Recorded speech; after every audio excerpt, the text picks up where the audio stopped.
Aujourd'hui, une vidéo sur les gens qui peuvent vivre de temps en temps des expériences négatives avec des groupes. Ça peut être un groupe familial, un groupe amical de longue date. Et ces personnes ne peuvent parfois être victimes de violences dans les groupes sans comprendre vraiment quels sont les enjeux et pourquoi certaines personnes réagissent avec autant de mesquinerie, de violence, d'animosité.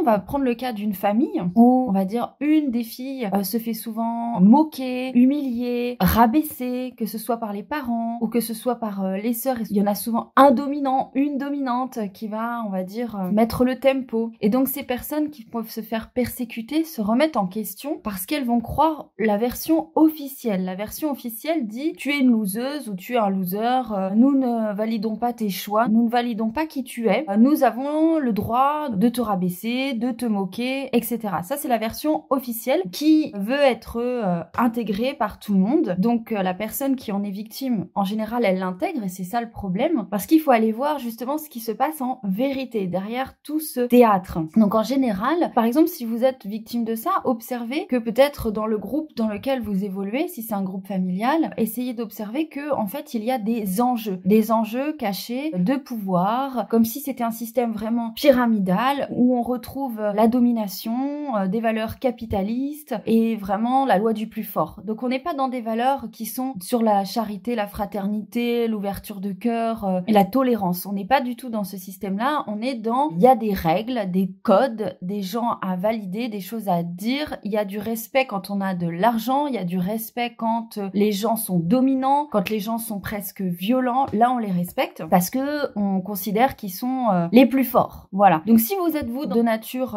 plutôt gentil, vous n'allez pas vouloir rentrer dans ces valeurs-là qui sont pas les vôtres. Donc on va préférer vous mettre dans la case des faibles, alors que ça n'a effectivement rien à voir, parce qu'il faut être extrêmement fort pour supporter déjà tout ça. Parce que la méchanceté, la violence, c'est vraiment la facilité. Donc essayez d'observer justement que vous êtes sûrement en décalage par rapport à ces valeurs-là. Détachez-vous de la version officielle qui dit que vous êtes un loser ou une loseuse et essayez de bien observer quelles sont les valeurs qui sont enchéries dans ce groupe, que ce soit amical ou familial. Si vous voulez sortir de cette emprise ou de cette mécanique, il faut accepter déjà dans un premier temps ce qui se passe, accepter les différences et du coup accepter que votre système de valeurs, c'est par exemple la fraternité, l'ouverture, que vous n'êtes pas dans la valeur domination ni la valeur argent, etc., que vous n'êtes pas dans l'envie, vous n'êtes pas dans la jalousie, parce que ces gens-là, évidemment, vous comprenez bien que ça va de pair en fait, on est dans la comparaison, vous êtes ni dans la comparaison ni dans la concurrence, donc vous agacez, vous énervez profondément parce que on n'a pas de prise sur vous. Si on vous dit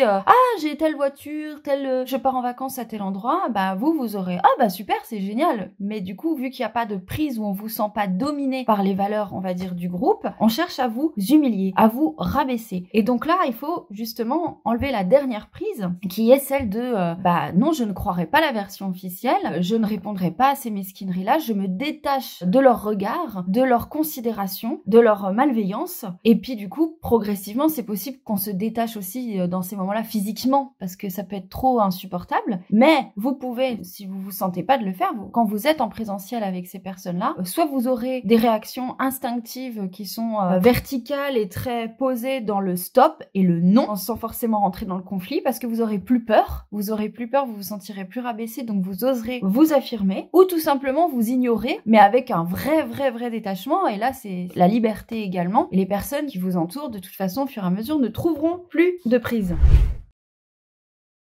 Pour faire un parallèle avec un dessin animé bien connu, vous pouvez observer par exemple dans Aladdin qui est le diamant d'innocence, qui est considéré comme tel, qui peut justement bouleverser tout un ordre établi, qui est de l'ordre de la domination, du pouvoir, de la jalousie, de la comparaison, d'un système vraiment pyramidal et violent. Juste Aladdin, avec sa pureté, il vient mettre à mal ce système-là, juste avec son énergie. Donc c'est pour ça que Jafar, qui est si puissant, magicien, puissant au niveau du pouvoir, etc., cherche par tous les moyens à l'évincer en lui faisant croire que il n'est qu'un moins que rien, qu'il ne mérite pas, etc. Je trouve que c'est un dessin animé intéressant pour vous pouvoir que toutes les personnes concernées par ce genre de malveillance qui est parfois complètement incomprise puissent se retrouver et se dire c'est ça qui les gêne tant en fait, c'est le fait qu'il n'y ait pas de prise, que l'énergie soit complètement différente. Si vous êtes concerné par ça, surtout affirmez-vous dans le bon sens du terme, affirmez-vous, positionnez-vous, n'ayez plus peur et dites-vous bien que de toute façon quoi que vous fassiez, apprécié, vous serez critiqué. Donc autant le faire avec détachement et validation pour vous-même. Gros bisous!